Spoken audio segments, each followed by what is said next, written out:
This is a read aloud for Pyramus and Thisbe from the Metamorphosis of Ovid, books 1 through 7, by Ovid, translated by Henry T. Riley. A little background. This is the story of the adventures of Pyramus and Thisbe. These lovers, having made a plan to meet outside the walls of Babylon, Thisbe arrives first, but at the sight of a lioness, she runs to hide herself in a cave, and in her shock, drops her veil. Pyramus, arriving soon after, finds the veil of his mistress stained with blood, and believing her to be dead, kills himself with his own sword. Thisbe returns from the cave, finding Pyramus dead. She plunges the same fatal weapon into her own chest. Here's the story. Pyramus and Thisbe, the one the most beauteous of youth, the other preferred before all the damsels that the East contained, lived in adjoining houses, where Semiramis is said to have surrounded her lofty city with walls of brick. The nearness caused their first acquaintance and their first advances in love. With time, their affection increased. They would have united themselves, too, by the tie of marriage, but their fathers forbade it, a thing which they could not forbid. They were both inflamed, with minds equally captivated. There is no one acquainted with it. By nods and signs, they hold converse, and the more the fire is smothered, the more, when so smothered, does it burn. The party wall, common to the two houses, was cleft by a small chink, which it had gotten formerly when it was built. This defect, marked by no one for so many ages, you lovers, what does not love perceive, first found one, and you made it a passage for your voices, and the accents of love used to pass through it safely, or in it safely, in safety, with the gentlest murmur. Oftentimes, after they had taken their stations, Thisbe on one side and Pyramus on the other, and the breath of their mouths had been mutually caught by turns, they used to say, "Envious wall, why dost thou stand in the way of lovers? What great matter were it for thee to suffer us to be joined with our entire bodies? Or, if that is too much, that at least thou shouldest open for the exchange of kisses. Nor are we ungrateful. We confess that we are indebted to thee, that a passage has been given for our words to our loving ears."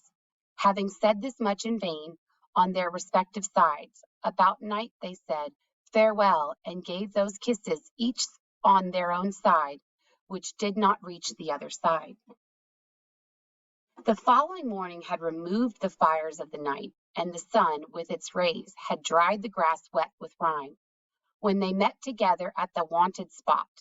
Then, first complaining much in low murmurs, they determined in the silent night to try to deceive their keepers and to steal out of doors, and when they had left the house, to quit the buildings of the city as well, but that they may not have to wander, roaming in the open fields, to meet at the tomb of Ninus, and to conceal themselves beneath the shade of a tree.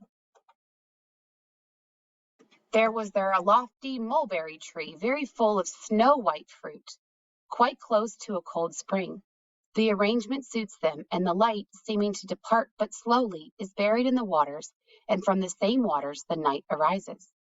The clever Thisbe, turning the hinge, gets out in the dark, and deceives her attendants, and having covered her face, arrives at the tomb, and sits down under the tree agreed upon. Love made her bold. Lo, a lioness approaches, having her foamy jaws besmeared with recent slaughter of oxen, about to quench her thirst with the water of the neighboring spring. The Babylonian Thisbe sees her at a distance by the rays of the moon, and with a trembling foot she flies to a dark cave, and while she flies, her veil falling from her back, she leaves it behind. When the savage lioness has quenched his thirst with the plenteous water, as she is returning into the woods, she tears the thin covering found by chance, without Thisbe herself, with her blood-stained mouth. Pyramus, going out later than Thisbe, saw the evident footmarks of a wild beast in the deep dust, and grew pale all over his face. But as soon as he found her veil as well dyed with blood, he said, "One night will be the ruin of two lovers, of whom she was the most deserving of a long life. My soul is guilty. 'Tis I that have destroyed thee, much to be lamented, who bade thee to come by night to places full of terror, and came not hither first. Oh, whatever lions are lurking beneath this rock, tear my body in pieces, and devour my accursed entrails with ruthless jaws. But it is the part of a coward to wish for death.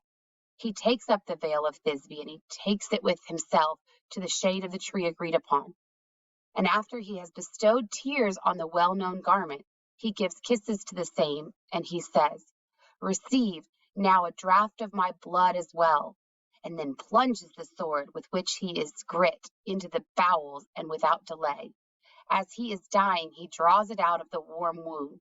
As he falls on his back upon the ground, the blood spurts forth on high, not otherwise than as when a pipe is burst on the lead decaying, and shoots out afar the liquid water from the hissing flaw, and cleaves the air with its jets.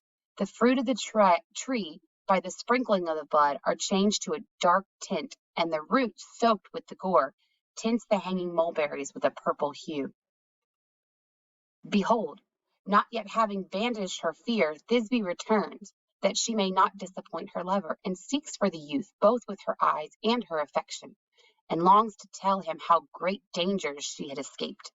And when she observes the spot and the altered appearance of the tree, she doubts if it is the same. So uncertain does the color of the fruit make her. While she is in doubt, she sees palpating limbs throbbing upon the bloody ground. She draws back her foot, and having her face paler than a boxwood, she shudders like the sea, which trembles when its surface is skimmed by a gentle breeze. But, after pausing a time, she had recognized her own lover. She smote her arms, undeserving of such usage, and tearing her hair and embracing the much-loved body, she filled the gashes with her tears, and mingled her tokens of sorrow with his blood, and imprinting kisses on his cold features, she exclaimed, Pyramus, what disaster has taken thee away from me? Pyramus, answer me. 'Tis thy own Thisbe, dearest, that calls thee. Hear me, and raise thy prostrate features. At the name of Thisbe, Pyramus raised his eyes, now heavy with dead, and after he had seen her, he closed them again. After she had perceived her own garment, and beheld too the ivory sheath without its sword, she said, 'Tis thy own hand and love that has destroyed thee. Ill-fated youth, I, too, have a hand bold enough for this one purpose. I have love as well. This shall give me the strength for the wound. I will follow thee in thy death, and I shall be called the most unhappy cause and companion of thy fate. And thou who, alas, couldst be torn from me by death alone, shalt not be able, even by death, to be torn from me. And you, O most wretched parents of mine and his, be but prevailed upon in this one thing by the entreaties of us both, that you will not deny those whom their constant love and whom their last moments have joined, to be buried in the same tomb. But thou, O tree, which now with thy boughs dost overshadow with the luckless body of but one, art fated soon to cover those of two. Retain a token of this our fate, and ever bear fruit black and suited for mourning, as a memorial of the blood of us two. Thus she said, and having fixed the point under the lower part of her breast, she fell upon the sword, which was still reeking with his blood. Her prayers, however, moved the gods and moved their parents, for the color of the fruit, when it has fully ripened, is black, and what was left of them from the funeral pile reposed in the same urn. An explanation. Ovid and Hyginus are the only authors that make mention of the story of Pyramus and Thisbe, and both make Babylon the setting in which to be intended as a moral tale rather than to have been written about an actual event. It affords a lesson to youth not to enter rashly into engagements, and to parents not to pursue too rigorously the satisfaction of their own resentment, but rather to consult the feelings of their children. And this is where you guys will see the call to mind of the story of Pyramus and Thisbe as told in Midsummer Night's Dream.